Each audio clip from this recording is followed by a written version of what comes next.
Hello students. आज हम अपना यूनिट एंड मेजरमेंट का जो कंसेप्ट है उसको आगे बढ़ाते हुए आज हम थोड़ा सा क्वांटिटी के बारे में पढ़ेंगे। फिजिकल क्वांटिटी जैसे के टाइप, जैसे कि फंडामेंटल क्वांटिटी, डिराइव्ड क्वांटिटी, ये किस टाइप की होती हैं, इन चीज़ों को क्या करेंगे हम एक्सप्लेन करेंगे। ठीक है, तो हमने पढ़ चुके हैं इसे। तो हमारे पास क्या है, क्वांटिटियाँ जो हैं, फिजिकल क्वांटिटी की यदि मैं बात करूँ, ठीक है ना, किसकी बात करूँ, फिजिकल क्वांटिटी की।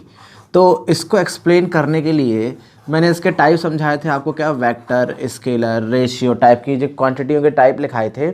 उससे भी हटके क्या होता है, अगर हम इनको यूनिट के फॉर्म में पढ़ना चाहें इंडिविजुअली, तो हमें क्या करना पड़ता है, इसे इस तरीके से समझना पड़ता है कि फिजिकल क्वांटिटी दो तरीके की और होती है। ठीक है ना, बेसिकली दो तरीके की। यहाँ पर पहली क्वांटिटी जो है that is your fundamental quantity. कौन सी? Fundamental quantities. Is that clear? ध्यान दीजिए, कौन सी है? Fundamental quantities, no issue. और दूसरी जो है वो फंडामेंटल क्वांटिटी से मिलकर बनती है और उसे हम बोलते हैं डिराइव्ड क्वांटिटी। कौन सी बोलते हैं उसे? Derived quantities. Is that clear? No issue about that one. ये हमारे पास दो क्वांटिटियाँ हैं जिन्हें क्या करना है, हमें पढ़ना है।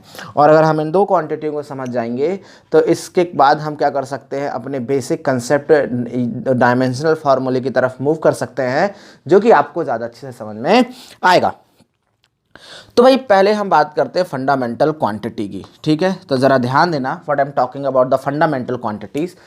सीधी बात, फंडामेंटल का मतलब क्या है?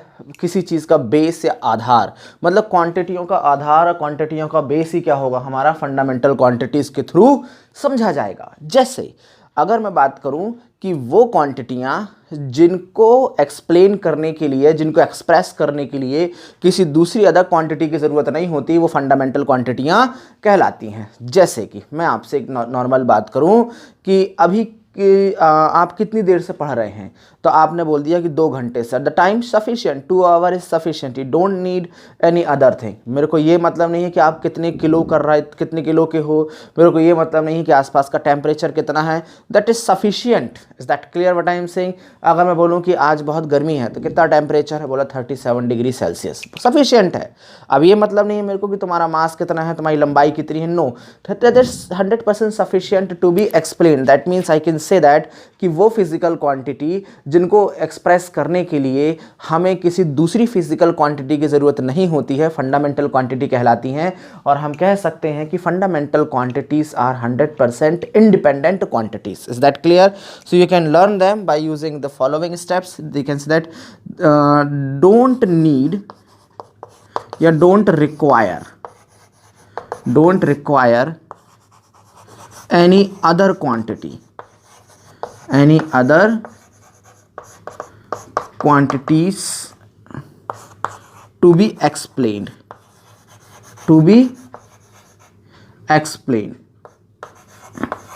ठीक है, to be explained. Is that clear what I am saying? ये इसको समझ सकते हो आप, मतलब कोई दूसरी क्वांटिटियों की ज़रूरत नहीं होती है। हम बोल सकते हैं इसे कि दे आर 100% इंडिपेंडेंट, 100% इंडिपेंडेंट। समझ में आ रहा है आपको? कोई ज़रूरत नहीं है आपको। अब फिज़िक्स में एक्चुअली क्या किया गया है, इनको कुछ पोर्शन में डिवाइड किया गया है। मतलब कि दो तरीके से हम इसको देख सकते हैं। जो फंडामेंटल क्वांटिटी जो हैं उनको 7 तरीके से क्या किया गया है, एक्सप्लेन किया गया है। ठीक है ना। और दो जो है हमारे रेशियो वाली क्वांटिटियां हैं और उन्हें हमने एक्सप्लेन किया है किससे? एंगल के थ्रू। ठीक है, तो हम बोल सकते हैं इन फिज़िक्स, यहाँ पर ध्यान देना, इन फिज़िक्स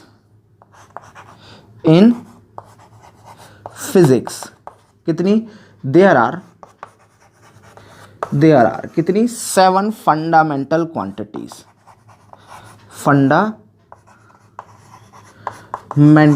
क्वांटिटीज़ मैं पूरा क्यों लिख रहा हूँ, और यहाँ लिख सकते हैं कि 2 supplementary quantities. Is that clear? 2 supplementary quantities. ये चीज़ जो है हमको क्या करना है, यहाँ समझना है। उसके बाद हम डिराइव्ड क्वांटिटी को समझेंगे। अगर हमको फंडामेंटल क्वांटिटी का जो फीलिंग है अगर वो समझ में आ गई तो आपको क्या हो जाएगा, ये समझ में आएगा। आप मेरी बात सुनिएगा। फिजिक्स पढ़ने के लिए आप नंबर्स के बारे में मत सोचिए, बस उस जो चीज़ मैं आपको पढ़ा रहा हूँ, जो चीज़ आप समझ रहे हैं, इज़ दैट क्लियर, उसको बस विजुअलाइज करने की कोशिश करिए, कुछ नहीं। अगर आप उसको इमेजिन नहीं कर सकते, that means you have not understood that one. Is that clear? जो भी मैं आपको समझा रहा हूँ आपको उसको इमेजिन करना ही पड़ेगा। अगर आप इमेज नहीं कर पा रहे हैं तो प्रैक्टिस कीजिए, समझिए, कमेंट करिए, बताइए किस तरीके से इमेज कर सकते हैं। डू यू नो, वो डिपेंड करता है आपकी पावर पर, मेंटल स्ट्रेंथ पर, कितनी ज़्यादा मेंटल स्ट्रेंथ है। उस चीज़ को इमेजिन करिए, समझिए, तभी क्या होगा, आप फिजिक्स में आगे कुछ कर पाएंगे। ठीक है, तो यहाँ पर देखिए, अब मैं आपको फिर लेकर के चलता हूँ फंडामेंटल क्वांटिटी पर। तो फंडामेंटल क्वांटिटी में कहाँ, यहाँ पर क्या है, 7 फंडामेंटल क्वांटिटीज़ हैं। तो इसमें मैं नाम दे देता हूँ। पहला जो है यहाँ सीरियल नंबर के हिसाब से मैं बोल देता हूँ भाई ये सीरियल नंबर है, या क्वांटिटी बोल देता हूँ मैं इसे। ठीक है, ये मेरी क्या है, क्वांटिटी है। ये उसको मेज़र करने के लिए यूनिट है, इसे यूनिट तो लगेगी, ये क्वांटिटी है, मेज़र करने के लिए यूनिट होगी। और यहाँ पर उसका क्या होगा, सिंबल होगा।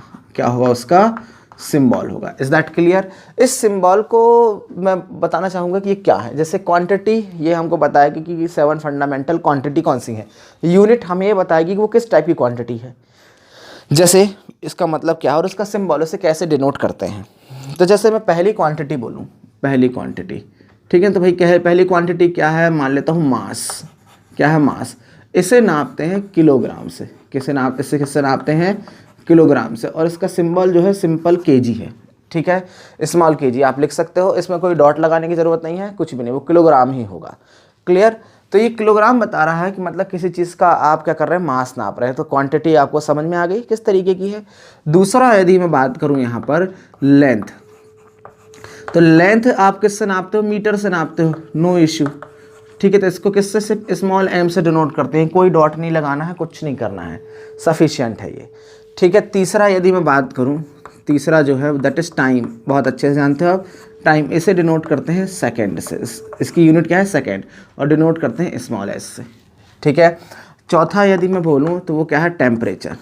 कौन सा है, टेम्परेचर। टेम्परेचर को डिनोट करते हैं हम केल्विन से। किससे, केल्विन। ये एसआई यूनिट एक्चुअली, ये सारी की सारी जो यूनिट मैं लिख रहा हूँ ये एसआई यूनिट है। ठीक है, इसे डिनोट करते हैं कैपिटल के से। अगर मैं बात करूँ यहाँ पर नेक्स्ट, इलेक्ट्रिक करंट, किसकी बात करूँ मैं, इलेक्ट्रिक करंट। तो इलेक्ट्रिक करंट के लिए हमारे पास इसकी यूनिट है, वो है एम्पियर। क्या है, एम्पियर। और डिनोट करते हैं इसे कैपिटल ए से। किससे डिनोट करते हैं, कैपिटल ए से। ठीक है, और 6 नंबर की यदि मैं बात करूं तो उसे होता है क्या, हम इसे कहते हैं ल्यूमिनियस इंटेंसिटी। Luminous intensity. ठीक है, इसे डिनोट करते हैं हम कैंडेला से। किससे, कैंडेला। और इसे डिनोट करते हैं हम सीडी से। इसकी यूनिट क्या है, कैंडेला, और डिनोट करते हैं सीडी से। और 7th नंबर का है amount of substance. Amount of substance, ना आप समझ आइए, अमाउंट लिखा है वो। ठीक है, UN है, अमाउंट ऑफ सब्सटेंस। इसे डिनोट करते, इसे हम मेज़र करते हैं मोल से। और ये है कितना, इसको MOL, मोल ही लिखते हैं। तो ये क्या हो गई, हमारी 7 फंडामेंटल क्वांटिटीज़ हो गई हैं। ये उनकी यूनिट है, उनको किससे मेज़र करते हैं, और उनके सिंबल हैं। एक बात ध्यान देना, यूनिट को रिप्रेजेंट करने के कुछ नियम हैं। ठीक है ना, ज़रा ध्यान देना। पहला नियम यदि मैं बोलूँ कि अगर आप पूरा नाम लिख रहे हैं, जैसे किलोग्राम, मीटर, सेकेंड, एम्पियर, पूरा लिख रहे हैं, तो ये हमेशा स्मॉल लेटर में ही लिखे जाएंगे, लोअर केस में। Is that clear? नंबर एक चीज़, चाहे वो किसी के नाम ही हो या फिर कुछ भी हो, is that clear, normal unit हो। जैसे केल्विन भी हमारा नाम है। अगर न्यूटन बात करें, फोर्स की यूनिट क्या करें, न्यूटन। अगर आप उसे लिखोगे तो वो किस में आएगी, आपकी स्मॉल लेटर यानी कि लोअर केस में ही लिखी जाएगी। पहली चीज़ ये है। दूसरी चीज़, अगर आप सिंबॉलिक फॉर्म में लिखना चाहते हैं, जैसे कि ये सिंबॉलिक फॉर्म में लिखा है, तो आपको क्या करना है, सबको तो स्मॉल में ही लिखना है, पर अगर कोई साइंटिस्ट है उनका नाम आता है तो आप उसे कैपिटल में लिखेंगे। ठीक है, जैसे केल्विन है तो कैपिटल के आएगा, एम्पियर है तो कैपिटल ए आएगा, न्यूटन है तो कैपिटल एन आएगा, अगर सिंबल में लिखना चाहते हैं तो। अगर मैं बात करूँ 10 मीटर है तो प्लूरल लिखने की ज़रूरत, 10 मीटर्स करने की ज़रूरत नहीं है, वो 10 मीटर अपने आप में सफिशिएंट होता है, नंबर एक। दूसरी चीज़, आप जब सिंबल में लिखेंगे मीटर को एम, तो उसके आगे आपको डॉट लगाने की ज़रूरत बिल्कुल नहीं है। Is that clear? मतलब फुल स्टॉप टाइप का लगाने की ज़रूरत नहीं है। अगर सेंटेंस के लास्ट में आ रहा है तो फिर आप फुल स्टॉप लगा सकते हैं, लेकिन वो फुल स्टॉप होगा ना कि इसके बाद का डॉट होगा। Is that clear? ना इसमें प्लूरल यूज़ करना है, ना इस पूरा लिखते समय अपर केस यूज़ करना है, वो सारी चीज़ें। और बाकी कई जो कंसेप्ट जो हैं वो आपकी बुक में और मिल जाएंगे, आप इंटरनेट में सर्च कर लीजिएगा, कोई बहुत बड़ा इशू इसमें है नहीं। अब हमारे पास यहाँ दो सप्लीमेंट्री क्वांटिटीज़ बनती हैं। दो कौन सी बनती हैं हमारे पास? Supplementary quantity, supplementary quantity. Is that clear? तो ज़रा इस चीज़ को समझना। पहला जो है हमारे पास that is plane angle, that is plane angle. इसको समझेंगे प्लेन एंगल क्या है। प्लेन एंगल मतलब कि किसी पेपर में या किसी 2 डायमेंशन में बना हुआ एंगल क्या कहलाता है? आपका प्लेन एंगल कहलाता है। जैसे कि आपने आज तक की डेट में 10th क्लास 9th क्लास में जो आपने ज्योमेट्री पढ़ी थी, ज्योमेट्री में सर्कल पढ़ा होगा, ट्राइंगल पढ़ा होगा, क्वाड्रिलेटरल यानी कि वो पैरेललोग्राम वगैरह, ये सारी चीज़ें आपने पढ़ी होंगी। तो उस समय आपने देखा होगा कि उनके बीच में जो कॉर्नर हुआ करते थे, जो एंगल हुआ करते थे, वो angle 30 degree, 60 degree, 40 degree, whatever you have decided, whatever you have measured there, they are all plane angles. Is that clear? और उनको मेज़र करने का एक ही तरीका है, उनको मेज़र करने का एक ही फार्मूला है, और वो क्या है? एंगल इज इक्वल टू, क्या था हमारा? Angle is equal to arc upon radius. समझ में आया ना? Angle is equal to arc upon radius. और इसकी जो यूनिट थी, ठीक है ना, वो क्या है? रेडियन। यूनिट क्या है इसकी? रेडियन है। और इसे डिनोट करते हैं आर डी से। किससे डिनोट करते हैं? आर डी से डिनोट कर देते हैं। समझ में आया? कुछ लोग आर ए डी भी लिख देते हैं, कोई इशू नहीं है, लेकिन हम इसे आर डी से डिनोट करते हैं। ठीक है? जैसे मान लेते हैं ये जो एंगल है, ये दो लाइनों के बीच का इंक्लाइनेशन, ये, ठीक है ना, ये जो एंगल है theta, that is my plane angle. ये क्या है? मेरा प्लेन एंगल। समझ में आया? अब मैं बात करूं दूसरा सॉलिड एंगल। कौन सा बात करेंगे हम? दूसरा सॉलिड एंगल। जरा ध्यान दो यहाँ पर। दूसरा मेरे पास जो एंगल है वो है कौन सा? Solid angle. सॉलिड एंगल एक 3D कंस्ट्रक्शन है। ध्यान रखना, 3D कंस्ट्रक्शन में बना हुआ एंगल कौन सा है? हमारा सॉलिड एंगल है। मान लेते हैं, इसको समझने का सबसे आसान तरीका है कि एक आप तरबूज लीजिए, स्पैरिकल है मान के चलिए, उसमें चाकू को ऐसा डालिए और ऐसा गोल करके घुमा दीजिए, कौन निकलेगा आपको? समझ में आ रहा है? कुछ इस तरीके से। ठीक है, ध्यान देना। मान लेते हैं that is your circle, sorry sphere, that is your sphere. मान लेते हैं ये आपका स्पेयर है, गोला। ठीक है, ये उसका सेंटर है ये। तो आपने क्या किया? कुछ ऐसा करके आपने एक ऐसा कोन टाइप का शेप क्या कर लिया? आपने निकाल लिया यहाँ से। ठीक है, ऐसा शेप क्या कर लिया? आपने निकाल लिया। तो इसका कुछ एरिया होगा, मान लेते हैं एरिया कितना है? ds है। तो ज़रा ध्यान देना, इस समय जो ये वाला एंगल बनेगा, ये एंगल पूरा एक गोल एंगल बनेगा ना, यही है तुम्हारा कौन सा? Solid angle. कौन सा है ये? Solid angle. Is that clear? तो इसको क्या कर सकते हैं हम? मेज़र कर सकते हैं। एक और तरीका है हमारे पास इसको, मान लेते हैं ये क्या है? आपके पास एक शेप है नॉर्मली सा, मेरे को इस पॉइंट से नापना है इसका, तो ये समझ में आ रहा है आपको? ये तो इधर पे जो एंगल बनेगा आपका, ये एंगल जो बनेगा, ये भी कौन सा एंगल होगा? आपका सॉलिड एंगल होगा। समझ में आया ना? और सॉलिड एंगल को मेज़र करने का एक सिंपल सा फार्मूला है। सॉलिड एंगल को हम ओमेगा से डिनोट करते हैं, और छोटा यदि सॉलिड एंगल हो तो उसके आगे हम डी ओमेगा लगा सकते हैं। इसकी वैल्यू होती है D S cos theta upon R square. ठीक है ना? जहाँ ये एंगल है और आर एस तो इसकी रेडियस है, और बाकी ये सब क्या चीज़ है इसे एक्सप्लेन किया जाएगा डिटेल में। ठीक है, अभी आप ध्यान दीजिए कि ये आपका क्या है? फार्मूला है। इसे डिराइव भी किया जा सकता है। इसे आप ध्यान दीजिए कि ये आपका फार्मूला है किसको? सॉलिड एंगल को मेज़र करने का फार्मूला है। एक और चीज़, एक पूरा जैसे कि एक सर्कल का, क्वाड्रिलेटरल का पूरा एक चक्कर लेने में या पूरा टोटल एंगल 360 होता है, ठीक ना, जिसे हम 2 पाई कहते हैं। तो सॉलिड एंगल किसी सॉलिड बॉडी के लिए कितना होता है? 4 पाई होता है। कितना होता है? 4 पाई। आप याद रखिएगा। ये तो हो गई आपकी कौन सी? 2 supplementary quantities. Is that clear? इसे नापते हैं हम स्टेरेडियन से। किससे नापते हैं? स्टेरेडियन से। स्टेरेडियन से, ठीक है ना? और जिसे हम एस आर से भी क्या करते हैं? डिनोट करते हैं। इतना क्लियर है? अब भाई we are talking about next one is derived quantity. तो डिराइव्ड क्वांटिटी वो क्वांटिटी, फिजिकल क्वांटिटी होती हैं जिनको एक्सप्रेस करने के लिए फंडामेंटल क्वांटिटी की ज़रूरत होती है। They are dependent quantity. और किस पर डिपेंडेंट है? हमारी फंडामेंटल क्वांटिटी पर डिपेंडेंट होती हैं। फिर से सुनेंगे कि derived quantities are those quantities which can be expressed और which are expressed in the terms of fundamental quantities, they are 100% dependent quantities, is that clear. और वो किस पर डिपेंड होती हैं, फंडामेंटल क्वांटिटी पर डिपेंड होती हैं। बहुत दिमाग लगाने की जरूरत नहीं है, एक एग्जांपल के थ्रू समझेंगे हम, आपको बहुत अच्छे से समझ में आ जाएगा। We are talking about the derived quantities, ठीक है ना, कौन सी, derived quantities, is that clear? what exactly I mean by the derived quantities? जैसे कि मैं बात करूं velocity, velocity का मतलब कितना होता है, displacement अपॉन टाइम, मतलब change of displacement upon change of time. तो डिस्प्लेसमेंट एक्चुअल में है क्या, लेंथ है, और टाइम एक्चुअल में क्या है, वो टाइम ही है। Is that clear? तो ये इसके अगर मैं यूनिट बोलूँ तो कितना होगा मेरा, लेंथ की यूनिट क्या होगी, मीटर, और टाइम की यूनिट क्या होगी, सेकंड। Is that clear? तो ये कौन सी क्वांटिटी है, डिराइव्ड क्वांटिटी, जिसमें डेरिवेशन है किसका, लेंथ का और टाइम का, डिस्टेंस का और टाइम का। समझे आप? Is that clear? No issue. अगर मैं बात करूँ आपसे एरिया, एरिया के बारे में सोचो। एरिया क्या है, length into width, length into width. Actual में लेंथ क्या है, लेंथ भी एक प्रकार की लेंथ ही है, और विड्थ क्या है, विड्थ भी तो आखिर लेंथ ही है ना। समझ में आ रहा? तो इसकी यूनिट क्या हो जाएगी, मीटर इंटू मीटर, मतलब कि मीटर स्क्वायर। समझ में आ रहा? मतलब कि एरिया को डिनोट करने के लिए, एरिया को एक्सप्लेन करने के लिए मेरे को दो बार फंडामेंटल क्वांटिटी लगेगी लेंथ की। Is that clear? तो वो मेरी कौन सी क्वांटिटी हो गई, लेंथ हो गई। आपने बात किया फोर्स, फोर्स जो है आपने सुना होगा, फोर्स इज इक्वल टू होता है मास इंटू ए, मतलब मास इंटू एक्सेलरेशन। सही है? तो मास कितना हो गया, किलोग्राम, समझ में आ गया ना, और एक्सेलरेशन कितना होता है, मीटर पर सेकेंड स्क्वायर। समझे कि नहीं समझे? मतलब कि अगर मैं बात करूं, किलोग्राम मतलब मास एक बार लगेगा, मीटर मतलब लेंथ एक बार लगेगी, सेकेंड स्क्वायर मतलब टाइम दो बार लगेगा। मेरी बात समझे क्या है? तो ये जो क्वांटिटी है फोर्स, एक डिराइव्ड क्वांटिटी है जिसमें हमको फंडामेंटल क्वांटिटियाँ लग रही हैं, ठीक है ना। तो ये जो तरीका है हमारा समझने का, सबसे सिंपल तरीका है फंडामेंटल और डिराइव्ड क्वांटिटी को। तो फंडामेंटल क्वांटिटी जिनको एक्सप्लेन करने के लिए किसी दूसरी क्वांटिटी की ज़रूरत नहीं होती, जैसे कि ये अपने आप में फंडामेंटल है, पूरी हैं।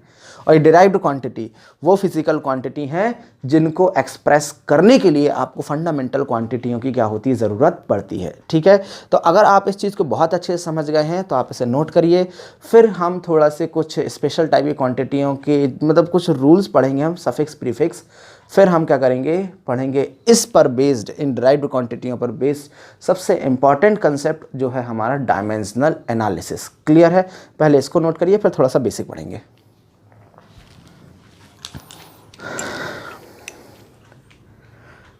अब हम कुछ स्पेशल टाइप की क्वांटिटियों से डील करेंगे, समझेंगे कि उनकी वैल्यू क्या होती है, क्योंकि ये टर्म्स आपको फिजिक्स में न्यूमेरिकल करते समय बहुत बार आने वाली है, ठीक है। तो यहाँ पर देखना, some important units of length, क्या है हमारा topic, some important units of length. ऐसे ही मास की पढ़ेंगे और फिर टाइम की पढ़ेंगे, ठीक है ना। Some important units of length. Number 1 ध्यान देना, होता है हमारे पास 1 फर्मी। क्या होता है हमारे पास, 1 फर्मी। इसकी वैल्यू होती है 10⁻⁻15 मीटर। जनरली हम इसे रेडियस ऑफ प्रोटॉन के थ्रू क्या कर लेते हैं, पढ़ लेते हैं। समझ में आ गया ना। तो ये हमारे पास 1 फर्मी क्या है, लेंथ है। आप याद रखिएगा इसकी वैल्यू कितनी होती है, 10⁻⁻15 मीटर, ठीक है। अब हम अगर नेक्स्ट देखें तो हमारे पास जो बनेगी वो बनेगी 1 एक्स-रे यूनिट। कितनी होती है, एक्स-रे यूनिट। समझ में आ रहा है आपको? इसे अगर मैं बोलूँ 1 एक्स-रे यूनिट को डिनोट कर सकता हूँ बस 1 XU से, ठीक है। और इसकी वैल्यू होती है 10⁻⁻13 मीटर, ठीक है ना। ये सारी की सारी स्पेशल वैल्यूज़ हैं जो एक बार सीधे न्यूमेरिकल में क्वेश्चंस में आ जाती हैं, तो ये हमको पता होनी चाहिए, ठीक है। आपके पास 3rd नंबर का अगर मैं बात करूं तो हमको मिलेगा कौन सा, 1 एंगस्ट्रॉम। क्या मिलेगा, 1 एंगस्ट्रॉम। इसकी वैल्यू होती है 10⁻⁻10 मीटर। एक्चुअल में साइज़ ऑफ एटम के थ्रू हम इसे मान लेते हैं। साइज़ ऑफ एटम जो है वो हम कितना मान लेते हैं, 1 एंगस्ट्रॉम का मान लेते हैं, उसी का साइज़ है हमारा। और वेवलेंथ वगैरह होंगी लाइट की, वो एंगस्ट्रॉम के फॉर्म में आपको पढ़ने को मिलेंगी, लाइट की वेवलेंथ वगैरह, ठीक है। तो आप इसको थोड़ा सा ध्यान दीजिएगा। फिर आपके पास लेंथ की कुछ और यूनिट बनती हैं, जो है हमारे पास 1 micron. 1 micron, is that clear. 1 micron में हम इसे बोल सकते हैं 10⁻⁻6 मीटर। Is that clear? या हम इसे माइक्रोमीटर के थ्रू भी क्या करते हैं, इसे हम पढ़ते हैं, या हम इसे जैसे 10⁻, इसको हम माइक्रोमीटर ही पढ़ लेते हैं, और इसे हम किससे डिनोट करते हैं, म्यू एम से, मतलब माइक्रोमीटर। इसे मैं 1 माइक्रोमीटर क्या कर सकता हूँ, लिख सकता हूँ सिंबॉलिक फॉर्म में। म्यू वो रिफ्रैक्टिव इंडेक्स वाला फार्मूला रहता है ना आपका, जो सिंबल है वही म्यू है ये, ठीक है। नेक्स्ट यदि मैं बात करूँ तो कितना हो जाता है मेरे पास 5th नंबर का मिली, जैसे 1 मिलीमीटर कितना हो जाता है, मिलीमीटर। Is that clear? इसे 10⁻³ मीटर के थ्रू लिखा जा सकता है, और इसे हम लिखते हैं 1 mm।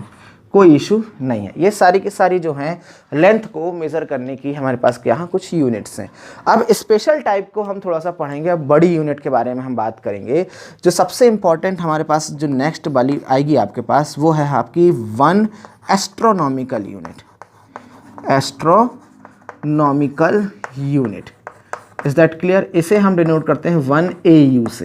किससे करते हैं, 1 AU से डिनोट करते हैं एस्ट्रोनॉमिकल यूनिट। इसको समझते हैं, एस्ट्रोनॉमिकल यूनिट है क्या। जानते हो, जब हम अपना ग्रेविटेशन पढ़ेंगे वहाँ पर केपलर्स लॉ आएगा, तो आपको पता चलेगा कि हमारा जो सन जो है, ठीक है ना, वो इस तरीके से प्रेजेंट होता है। मान लेते हैं यहाँ कहीं हमारा सन रहता है, और हमारी अर्थ जो है, ठीक है ना, अर्थ जो है, जैसे मान लेते हैं अर्थ है यही, इसको हम बोल देते हैं अर्थ, ठीक है ना। ये अर्थ इस तरीके के पाथ में क्या होती है, चारों तरफ सन के चक्कर लगाती है एंटी क्लॉकवाइज। इस पाथ को हम इलिप्टिकल पाथ बोलते हैं। जैसे मान लीजिए आपके पास एक कड़ा होगा मेटल का, वो सर्कल है, आप उसे ऐसा थोड़ा सा दबा दीजिए तो कुछ इस तरीके का शेप मिलेगा, वो आपका इलिप्स कहलाता है। इलिप्स को बनाने का तरीका अलग है, वो मैं उसमें डिस्कस नहीं कर रहा हूँ अभी, ठीक है। ये इलिप्स कहलाता है, और इसके फोकस पर हमारा सन रहता है। तो आप यहाँ पर कोशिश करके देख सकते हैं, इसकी सन से हर जगह डिस्टेंस क्या होगी, ऑलमोस्ट अलग अलग होगी कि नहीं होगी। तो सन से क्या होती है, अर्थ की एक एवरेज डिस्टेंस होती है, इसको हम मेज़र कर लेते हैं, ठीक है। तो हम क्या बोल सकते हैं, the average distance of earth from sun is कितनी है, 1.49 × 10⁻11 मीटर। ये है average distance of sun, which is called क्या बोलेंगे भाई, एस्ट्रोनॉमिकल यूनिट। समझ में आ गया ना, ये हमारी एस्ट्रोनॉमिकल यूनिट है। मतलब अर्थ से सन की जो एवरेज डिस्टेंस है वो कितनी है, 1.49 × 10⁻11 मीटर लगभग। अगर मैं इसे लिखना चाहूँ 1 AU इज इक्वल टू, मैं इसे ऐसा लिखूँ अगर मेरा हो तो मैं क्या लिखूँगा, 1 AU इज इक्वल टू कितना होगा, 1.49 × 10⁻11 मीटर, या मैं इसे लिख सकता हूँ 1.5 × 10⁻11 मीटर, इसे लिख सकता हूँ मैं। Is that clear? और अगर किलोमीटर में लिखना चाहूँ तो कितना होगा, 1.5 × 10⁸ किलोमीटर। मतलब अगर मैं इसे एक्सप्लेन करूँ तो लगभग 15 करोड़ किलोमीटर। समझ में आ रहा ना, इतनी डिस्टेंस है हमारी क्या, अर्थ से सन की एवरेज डिस्टेंस, और इसी को मैं कहता हूँ मेरा क्या, astronomical unit. No issue. Next जो है हमारे पास अगला टॉपिक जो है वो है भाई लाइट ईयर। 1 लाइट ईयर, ठीक है। लाइट ईयर एक फंडामेंटल यूनिट है, पर ये प्रैक्टिस यूनिट है, ऐसा यूनिट नहीं है, क्योंकि ये भी किसकी यूनिट है, डिस्टेंस की, ठीक है। इसे डिनोट करते हैं 1 LY से, ठीक है। तो कितना होता है, 1 LY इज इक्वल टू होता है 9.46 × 10⁻15 मीटर। बहुत ज़्यादा होता है ये। लाइट ईयर क्या है, डिस्टेंस की यूनिट है। ध्यान रखना, ईयर को देख करके समझना नहीं कि वो किसकी यूनिट है, आपकी टाइम की यूनिट है। Light year is the unit of distance. और एक्चुअली है क्या हमारे पास, इसको अगर एक्सप्लेन करूँ मैं, distance travelled by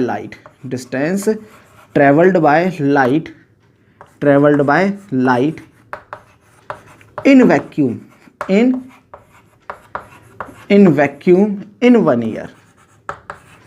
1 year is called light year. समझ में आ रहा है आपको। लाइट सोचिए ज़रा, लाइट को अगर मैं बोलिए लाइट बीम है तो ये 1 सेकंड में लगभग 3 लाख किलोमीटर चली जाती है।